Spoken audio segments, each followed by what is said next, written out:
exhibitions at the New York Public Library include New York Subway's 1977, Alan McWeeny, and The Awe of the Arctic, A Visual History. Then here to my left, I have again Aihara, an artist whose work investigates the interplay of materiality, light, and abstraction.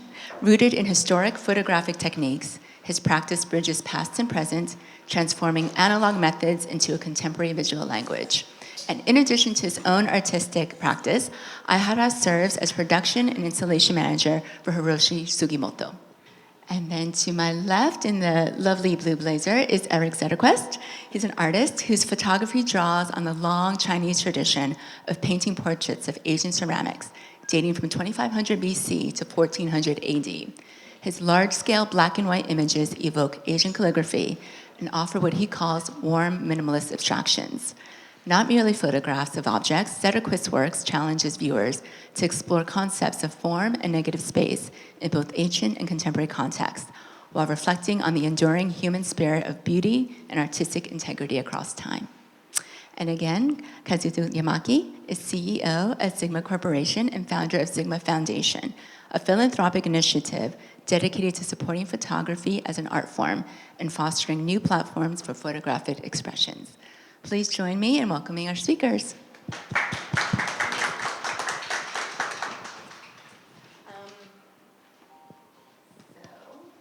I'd like to start off by looking back a little bit in history and ask you, Maggie, could you give us a sense of what makes the post-war period such an important moment in the history of Japanese photography? Thank you so much. Thank you for having me. Thanks you all for coming on such a miserable, cold day. Real spring is coming. For those of you that are not New York City natives, it is coming, I promise. I'm so pleased to be here with all of you. It's such a pleasure. I put together a really, it's not brief. I am going to be brief. The slideshow is not brief, so I will sort of skim through it as I talk. The post-war moment in the history of Japanese photography is sort of my wheelhouse, quote unquote, so I like to talk a lot about it, and I will try and do it in a short amount of time. One reason that I think the post-war period is so provocative and so interesting and so important within the history of photography really generally, but specifically to East Asia also, is that you have this moment really marked by, I think, the end of the war.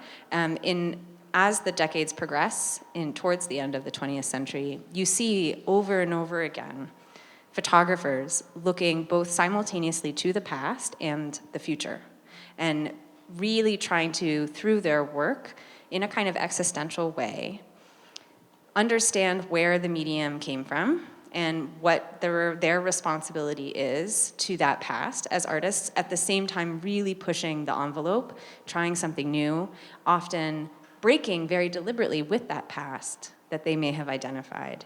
And I think in more ways than you will see in Western photography in the 20th century, there is a story that's told through this way, a kind of lineage. And I think we're at the place in scholarship now where people are challenging how tight and true that narrative is, which is good in terms of thinking about things like gender, minorities within Japan, all that kind of stuff that's important. But I thought today I would kind of go through really briefly what that lineage looks like and kind of pull out these moments where the past and the future are kind of talking together.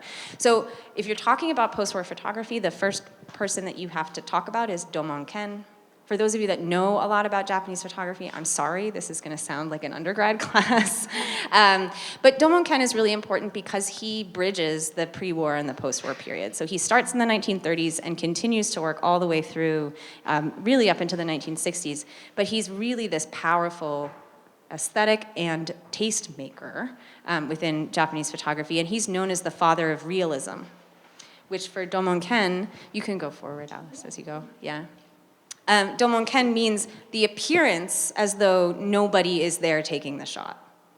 So you should never have the sense that the photographer is there. He calls this the absolutely unstaged snapshot, and it is completely staged, right? You can go forward. What he's thinking about is things that all serious artists think about, which is things like composition, right? About technique, this is a famous diagram that he does in a 1953 magazine where he talks about different ways to photograph a chair, and the decisions you make about composition can have a different emotional effect, right? So if you photograph the chair close up, maybe you're taking a photograph for a department store catalog, but if you go to the very bottom one, you're photographing the chair from very far away. It gives you the sense of absence, as though somebody has just gotten up and walked away, right? So he's thinking very deliberately about all these things, but for him, realism is this idea that like you do not show up as the photographer in your work. And this is, if you're gonna know anything about this period, through the Second World War, where photography is used as propaganda, right? Into the 1950s, this is the dominant mode of photography, right? And you can go forward one, Alice. But he also does this amazing work, which I brought in for today specifically to think about looking at the past. This is in the 1940s, so in the midst of the war, he does these pilgrimages to various temples across Japan and does these really beautiful, just luxurious photographic studies of primarily Buddhist statuary and architecture as well. We can flip forward. So there's this sort of first generation after the war that comes in, they're too young to fight in the war, but they're old enough to remember the war. So they're all born in like the 1930s. And a bunch of them get together and they form this sort of photo agency. It's not a group. They don't have a manifesto, right? But they work together cooperatively. And they're known as Vivo. They only exist for about 3 years, but they are so crucial to understanding what happens next in photography. So it's people like Tomatsu Shomei, Hosue Eiko, Narahara Iko, Kawada Kikuji, among others. And what you can see in these 3 examples that I've brought here is that they're all working in so distinct, like their styles are so distinct, right? Hosue Eiko, for example, he's the one with the body. You can see it sort of looks like an animal, and then this sort of guitar shape of someone's back. He's so interested in body and movement and kind of like a surrealism. Whereas Tomatsu Shomei is much more kind of coming from Domonken, looking to the past, but trying to mess with it a little bit, right? Making it a little bit more dynamic. And we can pop forward a little bit. And then I brought this in because Kawada Kikuji is my favorite photographer of all time. And it's also, I think, somebody who is thinking about the past, the present, and the future in photography. And I brought in an example of this photo book that he did called Chizu, which means the map, which was published in 1965. We can just scroll through as I'm talking, Alice. Just take your time. And if you want to come see this in person, we have many copies at the New York Public Library, so please come make an appointment. It's a public research collection. We invite you to come and experience this incredible work. So the one thing that I'll point out here, at least for Kawada, is he's one of the first photographers in this group of immediate post-war photographers who are thinking about photography as a kind of like material, really. And so these are stains, which he uses as the sort of centerpiece of this book, Chizu, which is really about the memory of the war. And the stains are, well, I'll ask, what do they look like to you? Splatters, yeah, that's good. Anyone else? Topography, good, yeah. So they are the walls and ceilings and floors of the A-bomb dome in Hiroshima, which is an iconic, sort of now is an iconic perpetual ruin. And even by this time, it already was. So he's photographing them with a 4x5 with a flash in the dark. He's sneaking in to get these really close-up photos. And to him, those walls are indicative of what photography can do. Because to him, the stains are the literal physical accumulation of the trauma of war. When you think about the flash of the atomic bomb, you can scroll through, Alice. There's this thing called atomic shadows, which I won't be gruesome about it, but you can understand what it is. In the flash, people and things get vaporized and leave traces of their absence. And so for him, the stains on the walls are this like incredibly powerful accumulation of all of that.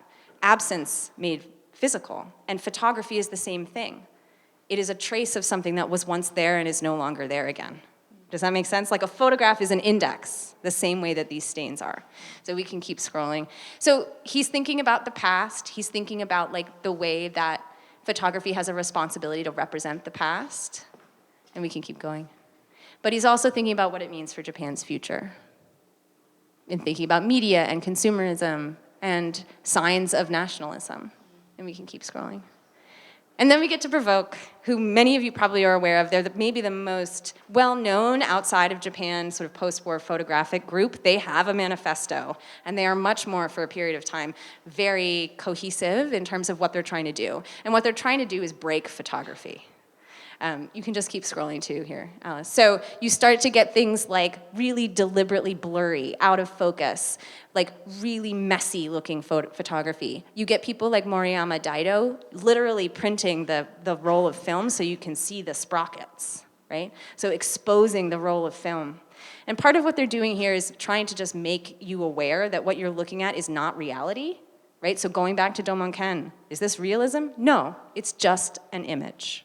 It's always just an image, right? So in the late 1960s and early 1970s, this is really important because it's happening at a time where there's a lot of student protests around the world and people are thinking a lot about image saturation, right? Like how much of our world is influenced by imagery. We can keep going here too. Just keep going through Nakahira. He's great, I love him. There's a great new book, a translation of his writing out in English, which I highly recommend. We can just keep going. Yeah, he's so good. Some of them might be, yeah. The New York Library app, yeah. So these guys are, this group of photographers, and they are guys, they are all men, which is important, are so influential in terms of making a very deliberate break with the past and really transforming what photography can be. Even moving it out of the realm of the photograph itself. This is an installation that Nakahira Takuma did in Paris during a very famous sort of art fair, where he literally every day would go out and take photographs and then would develop them right there and then put them up on the wall, and every day he would just accumulate more and more and more and more. So thinking about the circulation of images. We can keep going. And then I brought in two very important women in the history of photography who, when I say that people are starting to kind of like infiltrate the narrative a little bit, this is sort of what I mean. Scholars especially are trying to think about like, where do these women fit in the story that's been told? And how does their work either complicate or kind of improve on or complement the story already? So this is Ishiuchi Miyako. Another, she's sort of the same generation as the Provoke photographers. This is maybe her most famous work, Yokosuka story. She grew up in Yokosuka. And she's really also in similar ways to, I think, maybe Kawada, although doing it in a very different way, thinking about how her own personal relationship to her own past. So she leaves Yokosuka, which is a very fraught city because it has a US Army base on it. She leaves Yokosuka, goes and does her thing, and then comes back to make this project as a young woman, and is really reminiscing on, like, how do I connect to a place that I actually really feel horrible about, right, in a lot of ways? And what does that mean to make imagery about it? What's my responsibility here? And it's a kind of also a larger story about the nation. And we can keep going. And then Ishikawa Mao, who is, she's now featured in the most recent Whitney Biennial. Please go see it, it's amazing. She's Okinawa, she's not Okinawan, but her work is based in Okinawa, which is a very important sort of periphery story of Japan. Also sort of pushed through with all of these important questions about US presence in Japan in the post-war period. And this is sort of two different versions of the kind of the same work that she did in Okinawa, Hot Days in Camp Hansen and Red Flower, which is a more recent publication by Session Press, which is a New York City-based publication, really documenting her friends. So it's more kind of in the vein of like Nan Goldin, Ballad of Sexual, like that kind of energy, where there's a lot of interracial relationships and also dynamics of like sort of prostitution and sex work that I think is not visible in any other, really not very many other stories from a woman's point of view in this narrative. So this is all to say, thank you for staying with me as I do that, that like there are so many different ways that you can think about the importance of this post-war moment, and I think the narrative that I've given of this is like, here we start here and we go here, is a good way to think about it, but also to think about the ways that we can complicate it, bringing in questions about gender and also race also. That's amazing. Thank you, Matt. No, that was fantastic. I loved it. I want to sit and hear more, as I'm sure you do too. I guess in your presentation and what you're speaking of, you touched upon, making the point to say that it was mostly men that you were showing. Is there a particular reason for that? The same reason I think that is the case in most of art history across the world, which is that men had more access to the professional circles that allowed you to make work artistically. And that does start to change in the post-war era also, which is also really important. So that you have women starting to, especially by the 1960s, starting to just have access to these professional spaces, and that the idea of like what a woman should do in the workplace is shifting, right? Yeah. But we know that that is a really long, slow change across the world. And that's also one of the reasons that I think even really successful photographers like Ishiuchi-san have still taken a long time to kind of make it across the ocean. Yeah. Oh, it's amazing. Well, I love that you showed this as your last slide. I know, I really love her work. Come Yeah. full circle. So I know that today we see like this renewed interest in sort of the post-war Japanese photography. Why do you think that work resonates so strongly contemporaneously? That's a really good question. I think there's a very distinctive aesthetic in a lot of these like a lot of these sort of periods that I think is, especially with Provoke, is so, like their name says, it's so provocative. It's really powerful work. And it feels very avant-garde still, right? To do the kind of like messy, deliberately kind of like almost like exfoliating out what a photograph is. Like there's a lot about that that feels very interesting to people. I think also there's a market element too, and a kind of expertise element too, where like a lot of these photographers are really good. Like they're good printers, right? They know how to print really beautiful photographs. So especially if you're looking at like a vintage print, like someone like Kawada is like, they're amazing, right? And so on a market level, I think there's a recognition that like there is a craftsmanship element to actually making these prints that, not that it's not there in the Western market, but that it's worth paying attention to. Yeah. That's really amazing. Yeah. I think it's really interesting to also kind of look back and see sort of where we're at and how it just sort of draws those parallels with what's going on. Thank you for that historical perspective. It's really amazing. I'd love to also just invite the artists to share how they see their work in dialogue with sort of these historic traditions. I'll start with you again, if I may. Are there particular elements of the Japanese or Asian artistic traditions, whether it be aesthetic, philosophical, or technical, that inform your work? Yes, sure. So thank you, Maggie. And I just realized how much we owe the Japanese history also. But on the other hand, in 90s, I was a student in Kyoto. And at that time, for the photo world, you have to be a girl. You have to be naked, expose your like a personal life. And I was kind of traumatized, and that's that's one of the reasons I moved to US, and I was looking for some. Gen is pointing out this funny moment that happens in the 90s. Not funny, it's important, but like it's called onnanoko shashin. It means girly photography, and it is a movement. It's a whole different thing. So yes, I'm sorry that you were traumatized by it.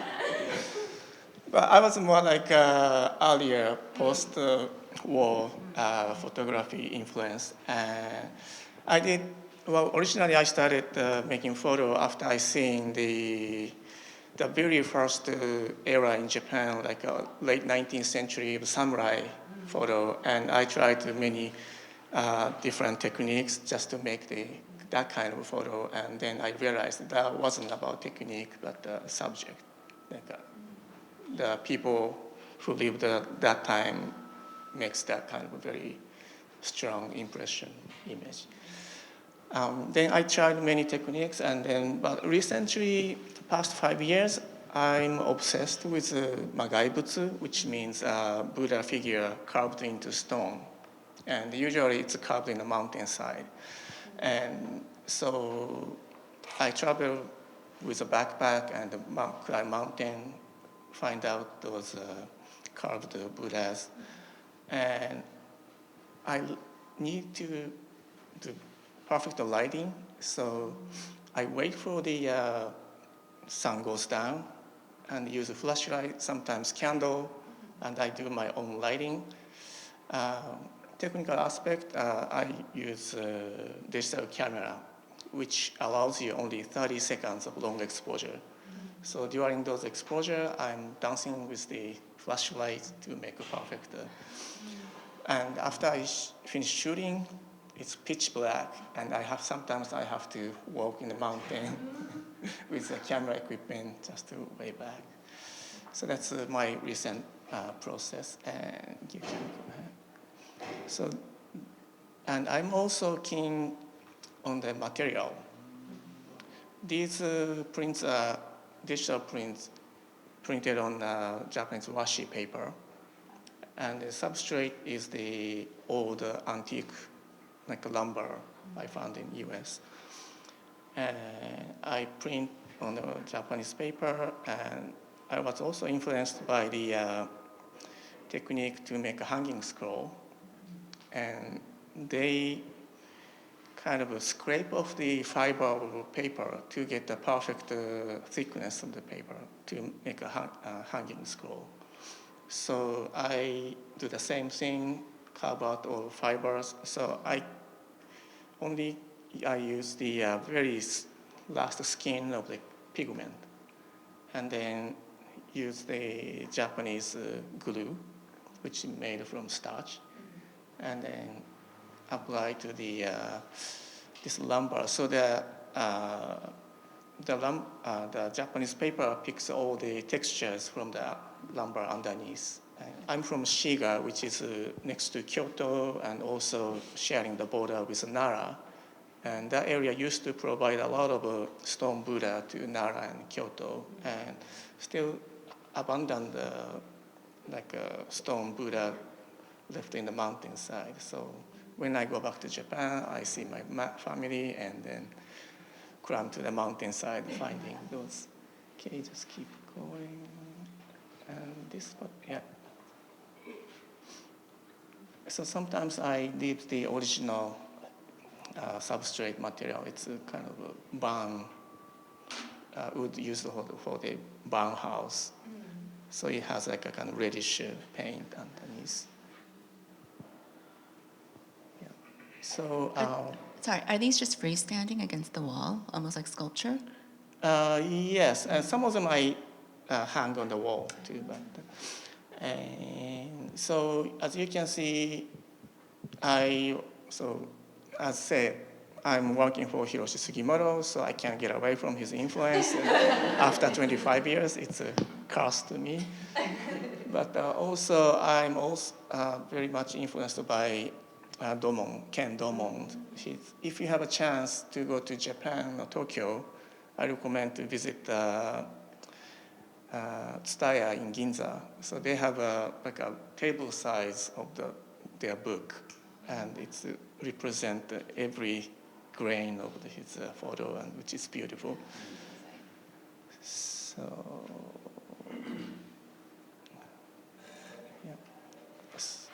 So material means a lot to me. Most of the time I spent the time to finding perfect aged wood. And then I have to find the perfect proportion, the size of the image and the negative area, which is also, I think, very Japanese way of thinking. Can I ask you the scale, like how large would say like this piece would be? This one is about 4 feet high. And then the irregular shape on top it's bound at some point. So. And I presume when you are in front of it, it's the texture and Yes. the depth that Right. really you gain from the photograph. So practicing photography, you can't get away from time, light, and the subject, what you're shooting. So I'm trying to explore the time of these statue, which is often from 12th century, 15th century, and also the time of the wood which survived from, I don't know, decades. Wow. Right. So somehow that, with the proper composition, with the right material, it makes a perfect matching. You're matching it all Yeah, together. that makes me very happy. Okay, that's it. To Eric. Okay, so then I'll talk about your work, Eric, in some ways that you abstract Asian ceramics, and this is achieved through several mediums, similar again, with the camera being one of them. And when we're speaking about your work, you mentioned that they're about the ghost of photography's form, and questioned what is photography from this point forward. Can you expand on that with your practice? Sure. I think we're living in a very interesting time where the definition of photography is very fluid. And, to my mind, photography is art that necessarily starts with a camera. And that's just my definition. But there are so many different definitions. Everybody is free to choose their own. My work, and the piece on the right is the artwork, and the piece on the left is the source object. So what I do is I photograph ancient objects, and then I create these abstracted pieces that look like ink painting. Sometimes they're printed on washi, the Japanese paper, and sometimes they're printed on just matte, thicker art paper. And this whole idea is, it comes basically, it's a form of evangelism. I spend my life around ancient Asian works of art. I love them. They renew me every day. And I want people to see things, not look at them, but see things the way I see them.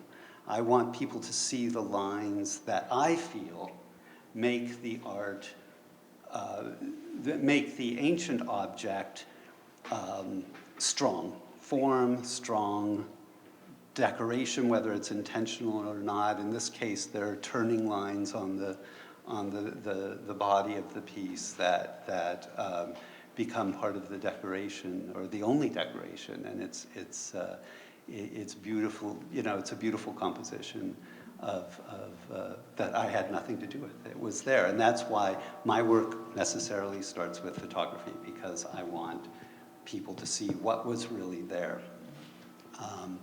And if you want to. So one of the things I do is to create, the first image you saw, I created it looked like a Zen ink painting. This one, I sort of fashioned after a Song Dynasty landscape, where you have the pagoda at the top, and then you have the mountain path going down, and then there's the waterfall, and then at the bottom a lake. And so I want people to look at these ancient objects, but also to think of what else was happening at the time. This piece is actually Vietnamese, but it was happening during the Song Dynasty. And those ideas of composition and flow of a form were both in painting and objects. Next. And then in this case, this is another Vietnamese piece, actually. I wanted to do something very abstract that shows the beauty of the rhythm of the little studs around the body of the piece, and get people to focus on. A lot of times, we glaze over when we're looking at an ancient object, thinking, oh, that's a spout, that's a handle. Well, somebody really thought about these things when they were making them. And artists made very serious decisions about how the proportions, how the openings in a piece relate to each other. And it's a lot of thought and love and work that goes into these things. Sorry? What's this object? It's a bowl. It's a bowl. It's a bowl with little studs around it. It's the original influence of that form is a rice measure, a Chinese rice measure. And in Vietnam, they just sort of adopted it, but I believe this was probably a food bowl. Next. This is a Korean, again, showing the openings in relationship to the handle, in relationship to the body, and how it all is a beautiful composition and flows together. And every element is meaningful. Next. Same thing. So my work is mostly done for museums, and what I do is I go into the museum, I photograph their ancient objects, and then they exhibit my pieces together with the object or on adjacent walls or galleries. But the idea being, and this was my very first exhibition in my life was at the Philadelphia Museum of Art, and they asked me to come in because they were renovating their ceramic galleries, and it's sort of a corridor. The gallery spaces are all sort of corridor. You have to walk through one to get to another, and the curator said, well, it kills me. People just walk through, and they don't look at the beauty around them, and so I created these large-scale pieces to stop people in their tracks and make them look, make them think, make them see. Again, the distinction between look and see is very important. Go ahead. And then this is an exhibition I did at the Museum of Southeast Asian Ceramics in Bangkok. Their ceramics have an entirely different form vocabulary, and a lot of it based on original Cambodian Buddhist art and form and architecture. And then I did the greatest pleasure in my life so far has a professional life. Of course, my wife and child We won't tell them. are the greatest ones. But I did a one-man show at the Museum of Oriental Ceramics in Osaka, which is an institution I had gone to since college and literally wept in front of the masterpieces in this museum, the national treasures, the just impossibly beautiful things with a huge emphasis on Korean material. And this is a Korean piece that is a waste container for a banquet table, but my God, it had such a gorgeous, strong, vibrant form. Okay. And this is an example where I'm not photographing the piece. I'm photographing the void in the handle, and then the void in the loop on top of the handle, and the void of the loop on top of the lid, to show the beautiful composition of even those things. Never mind the beautiful body. The voids were very carefully considered and made. And this was, I was not allowed to display my work in the room where they keep the national treasures because insurance companies forbid it. But so I had this huge, beautiful gallery. The room is the opening to the left, where they keep the important Ruyao and the Tobi Seiji, which is the very rare, beautiful Chinese Sung ceramics. And then this was a 3-meter long pillow. So yeah, in Asian traditions, pillows are ceramic objects that had a soft thing on top, but that the object that props your head up and keeps your hairdo from getting ruined in the middle of the night is a ceramic, sometimes, usually ceramic, sometimes wood, rectangle. But they didn't just leave it a rectangle. They gave it this beautiful curvature that, in this case, it's a Korean piece. When you walk by it in a museum, you see a rectangle, like a brick-sized thing, shaped thing. But when you look very closely, the curves are gentle and gorgeous, and they all relate to the overall form. And so this, sometimes bigger is better. Sometimes you have to blow something up for people to see what exactly was so unusual about this piece, or so elegant about the piece, that they wouldn't see in a photograph this big even. But,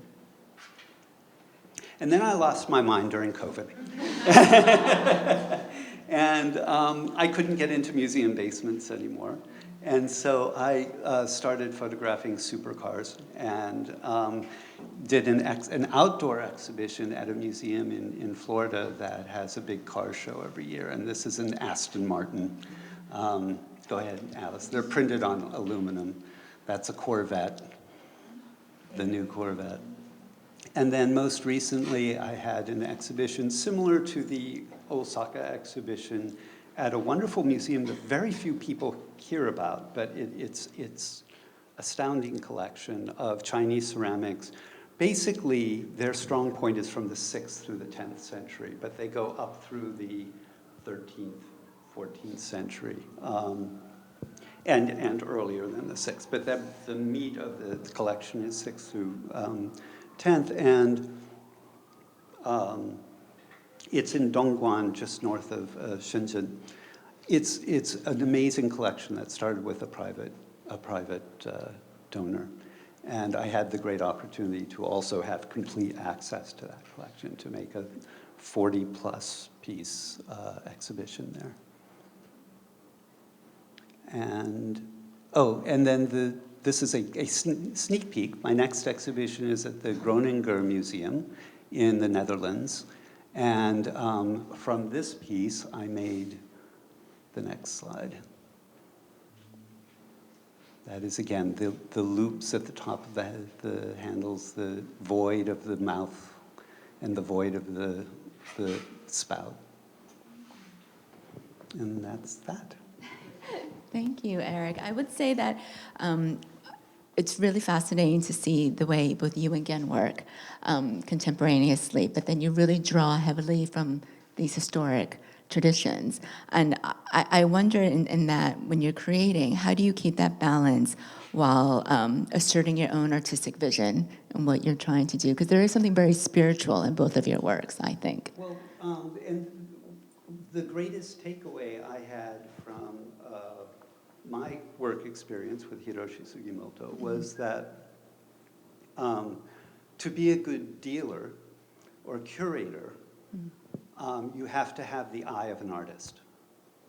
And to be a good artist, you have to have the knowledge of 5,000 years of stuff that happened before you.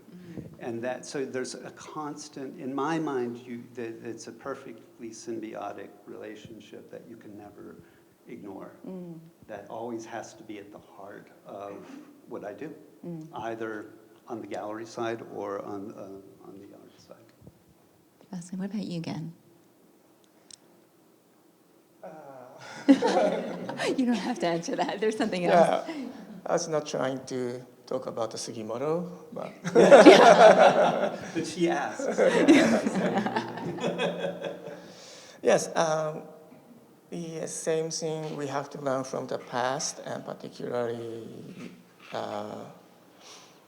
as I said, the photography deals with time, and no matter what's the concept, you have to limit the time to expose the light and by the time, and that's related to the past to me. And then in my case, when I take a photograph of the statue of Buddha, so I try to accumulate the time that Buddha exists through the history, hundreds of years, and express into the piece. So yeah, that's what I'm trying to do.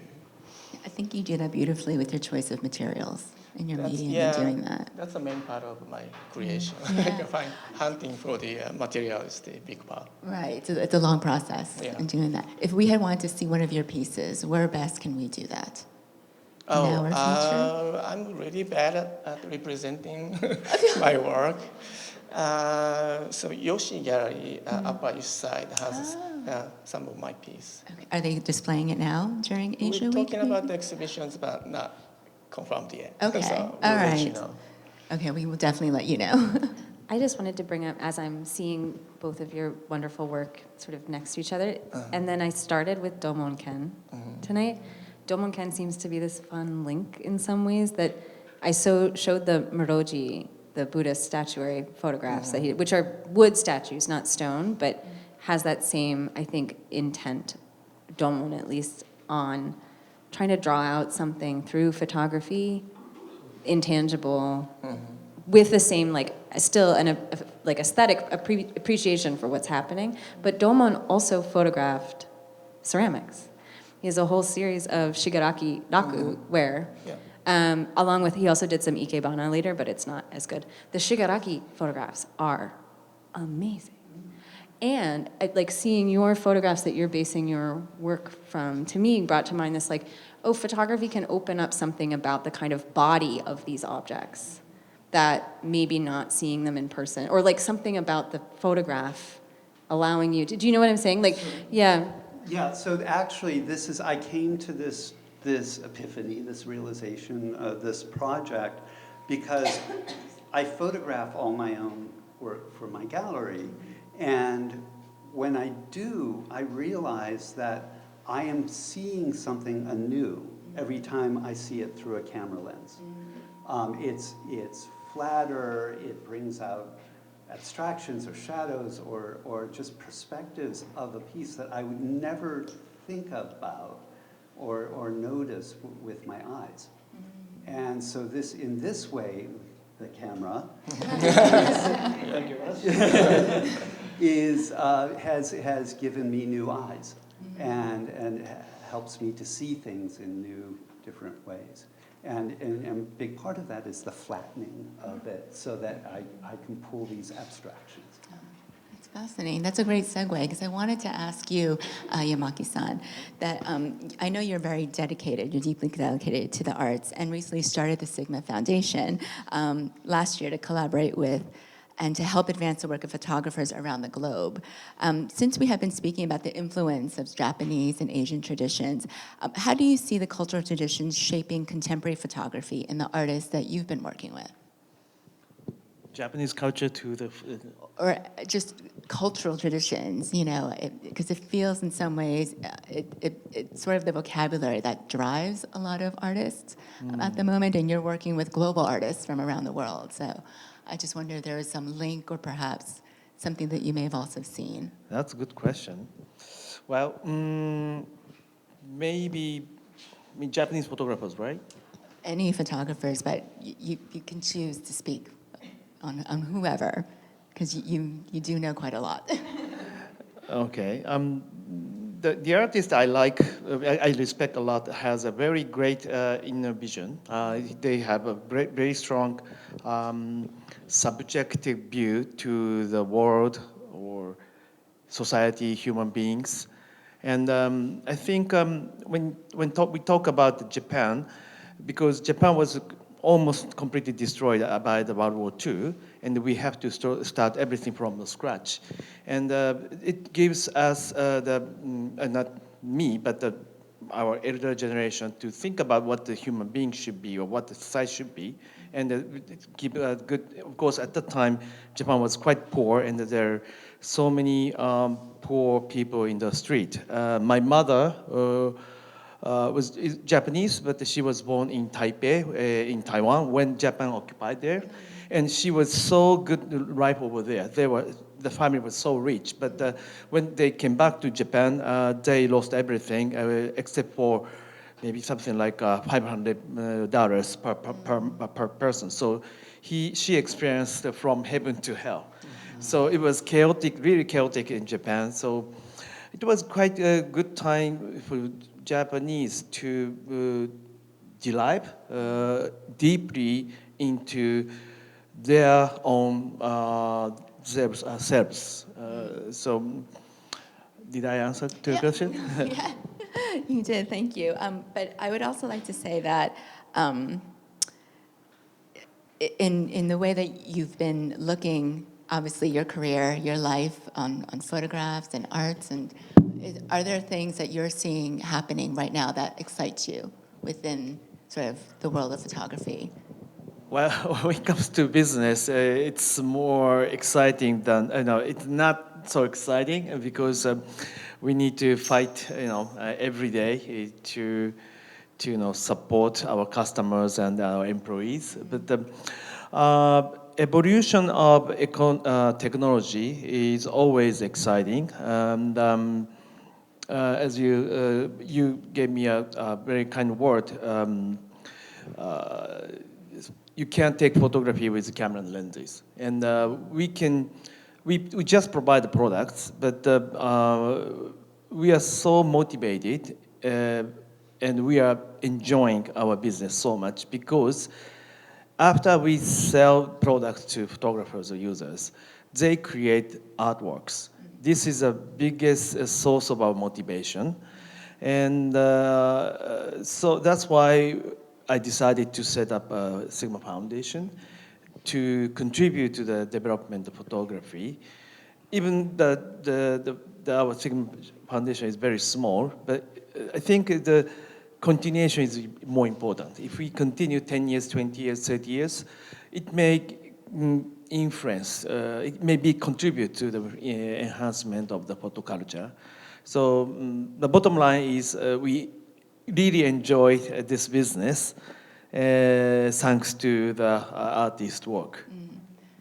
So I asked you the same question, Maggie. From your curatorial point of view, are there things happening right now contemporaneously with photographers or art in general with the visual? Yes, definitely. It's so exciting. No, it's exciting all the time. Specifically from sort of Japan and East Asia, I can say, like, there's so much amazing work coming out of young artists right now.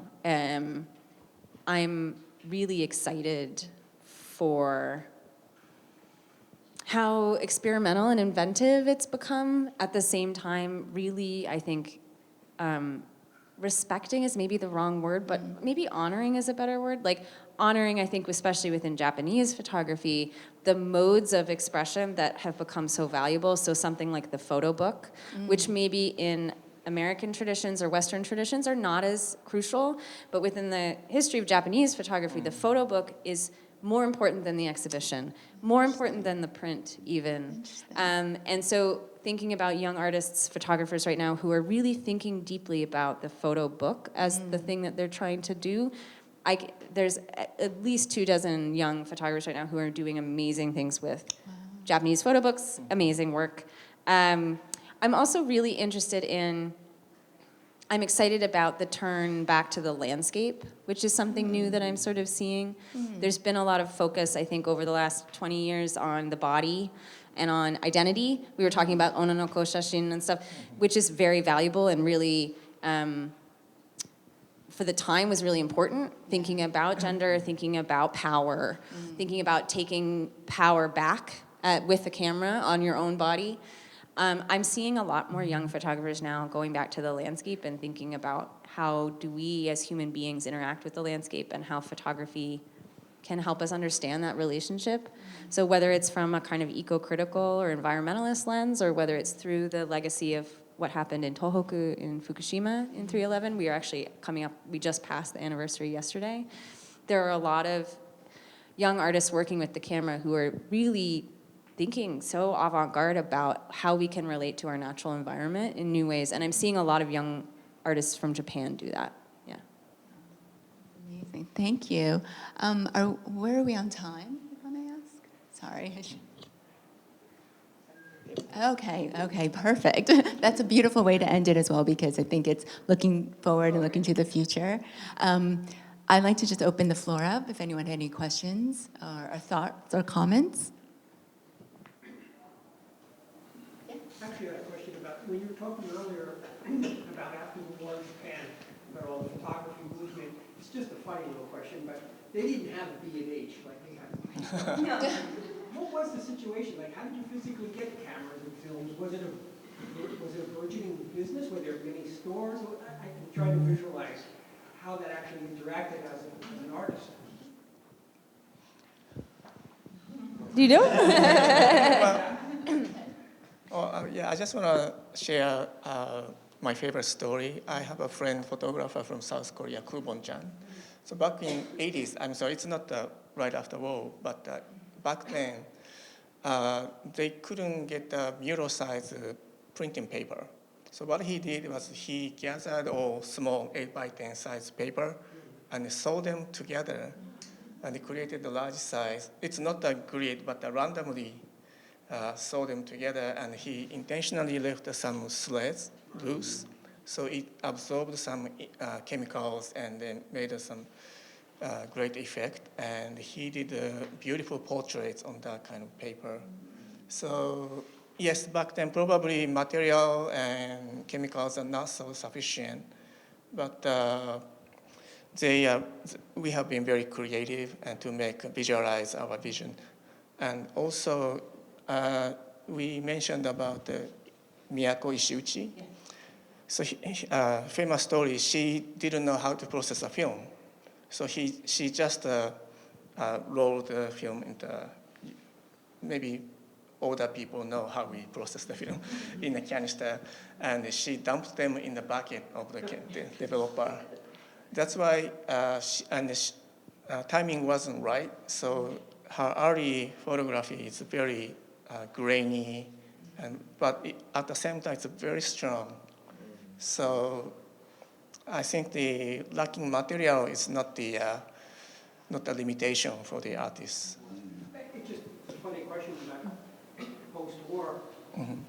Nikon and Canon, Fuji, and a few other companies really started to dominate the industries. Mm-hmm. I mean, before the war, I guess you had Zeiss and Leica and everybody else. Right. Yeah. So it's just curious, how did Japan get so attached to the camera before a lot of other countries? It goes, I mean, I'm not an expert on the business side of things, but I can say from like a technology and history, it goes hand in hand with the post-war economic miracle of Japan overall. So like your question about what are they doing for materials in this immediate post-war, I mean, being really inventive, but also you'll notice that this next generation of post-war photographers doesn't really start really getting attention until like the late 50s. You need a full decade to really rebuild. As you mentioned, Japan is rebuilding from basically nothing. And it takes time, right, to get that kind of infrastructure back up, including artistic, right?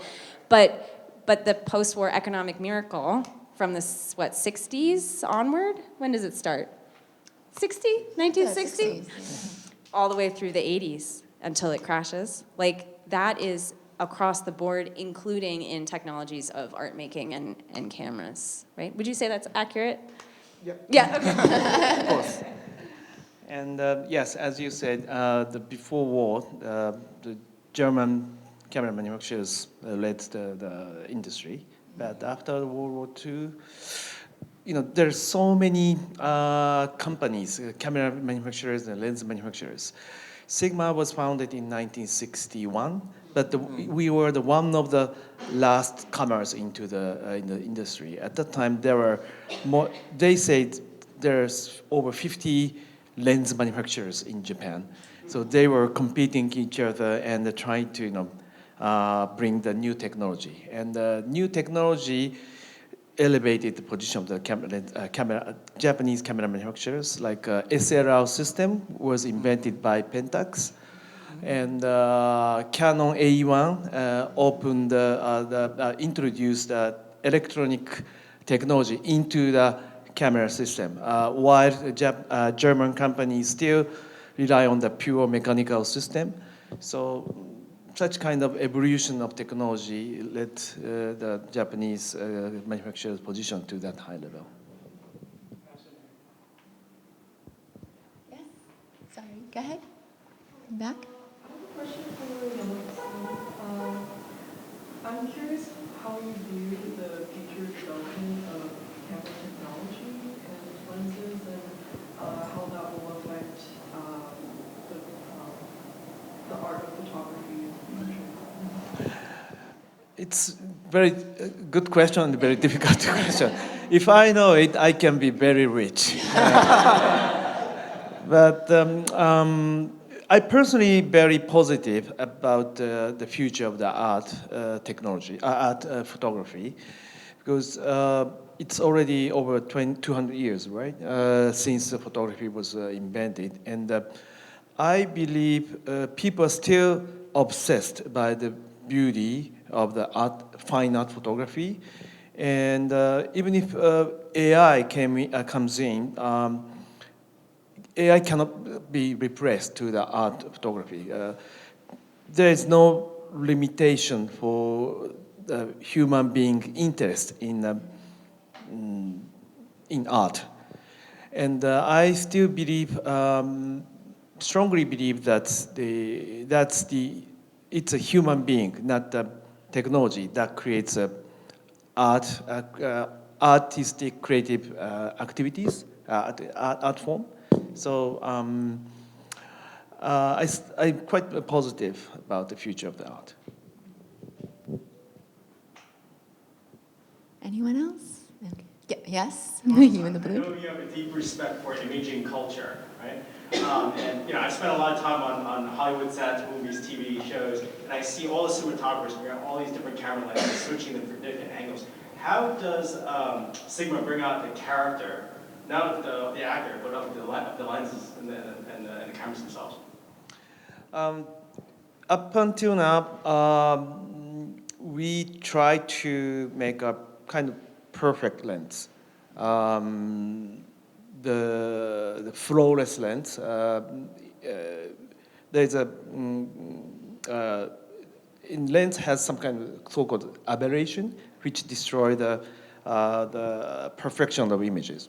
So we try to make it as perfect as possible, because from 2010 to 2015 timeframe, the number of the pixels of the digital camera has been increasing, and customers could see the significant difference between the images taken by the old lenses and the new lenses, because so it was a time when the time of the competition of the resolution.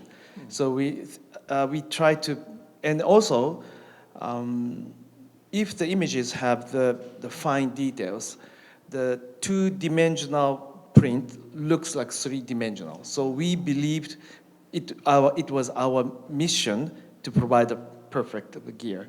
But these days, to be honest, technology has been almost saturated, and people are looking for some other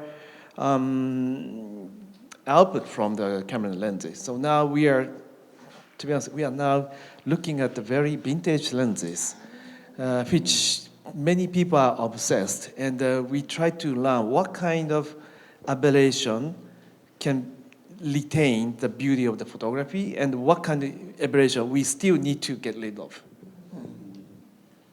Interesting. Everything comes full circle. Well, yes. Yamaki-san, you mentioned a few times that you're obsessed, that you are really focused and interested in the art of creating. I was wondering if each of the panelists, and maybe Alice, even you, if you could tell us what you're obsessed with right now, connected to your work or your profession or your creating. I'm obsessed with photography as material, the photograph as a material that cares about the materials that are used to make it. And this is not just about Japanese, because in my day-to-day work, I barely get to think about Japanese photography at all, which is like wonderful, but also really sad. But I'm really interested in contemporary work right now that like thinks about, like, are you taking a photograph of the earth? Do you know you can use the earth to literally print a photograph if it's got carbon in it or if it's got silver in it? Like, there are these incredible relationships between the natural world and this technology that makes images. And I'm excited about the way that artists are really plumbing that and thinking about like the objecthood and the kind of existence of photography as a material. Sorry, this is like very out there, but I am very excited about it. Yeah. I guess I'm looking well, I'm looking for the next beautiful thing to blow my socks off, to make me want to immortalize its form. And I guess I'm also looking for different types of things. You know, like I said, I switched to supercars for a while, and I've done a lot of different types of objects, or you know, so I'm just looking for you know, beautiful objects that blow me away. I'm obsessed to create a very new, unique product as an owner of the company and as a business person. Sigma is founded by my father, so Sigma is my family business. So our products, all of our products are not just a mass production product, but also the art form and also like my children. So not just making the products functional cannot satisfy me. So I like to achieve the best performance, best quality, and make it beautiful, like this camera. So I'm very into my current project, so that's my most interest. But I'm also interested in how images are consumed, mostly digitally. But now we probably appreciate more gelatin super print or a traditional form of, you know, young people carrying the film cameras and Polaroids. So yeah, how we consume the image art and how we appreciate those is, yeah, my interest. I guess I'll say I'm always out there looking for artists who have their own point of view. Obviously, that's different.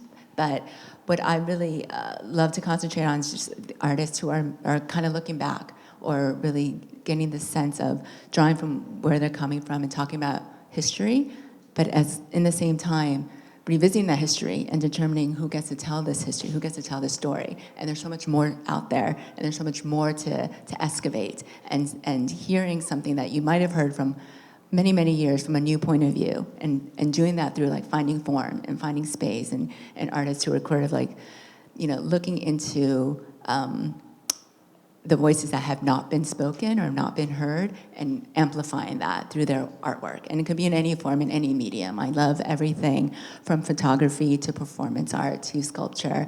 And I just find that really exciting, because there's so much in this world that we're trying to understand, and we're trying to wrap our brains around and trying to accept. And the way that artists are able to cultivate that and excavate that, I am in love with. As a non-artist myself, I just am in awe of everything you guys do. Even like the designing of the camera, it is an art form. It's a sculpture. It's an object of beauty that one can, you know, completely just lose themselves in. So, yeah, I'm excited for that. And I thank you all for coming. I thank all the speakers. I thank Cezanne Gallery for allowing us into this beautiful space. And I know that Yamaki-san has a brief presentation. He wants to, oh, no? Am I, okay, no, I'm so sorry. Keeping you here, May I no. say a word before? Yes, of course, please do. Actually, regarding the Japanese culture, I remembered one thing. This camera name is Sigma BF. BF stands for beautiful foolishness. And this word is taken by, the original word is a beautiful foolishness of things. This word is one of my favorite words, and this word was taken by the old book written more than 100 years ago by Tenshin Okakura, or Kakuzo Okakura. First, I think he wrote that book in English to tell what the Japanese culture is. And I remember during our conversation that what he said in the book is that Japan, as you know, is located in the far east of Asia. And we imported lots of culture, technology, techniques, everything from Asia, mainly China or through India. But in the beginning of 20th century, most of the Asian countries were invaded by European countries. So their cultures and civilization were almost being destroyed. And Okakura Tenshin believed that Japan learned everything, almost everything from Asia, but Japan could survive. That's why Japan preserved the Asian culture as in a very pure form. So Japanese culture may not be unique to it, but I think it's maybe the essence of the Asian culture, and we Japanese who are born in and grew up in Japan, influenced by such a accumulation of the culture, Asian culture. So maybe that kind of Japanese culture may influence to the artists, like we talk about Ishiuchi Miyako or Kikuji Kawada-san. Absolutely. We see that here tonight. Thank you all.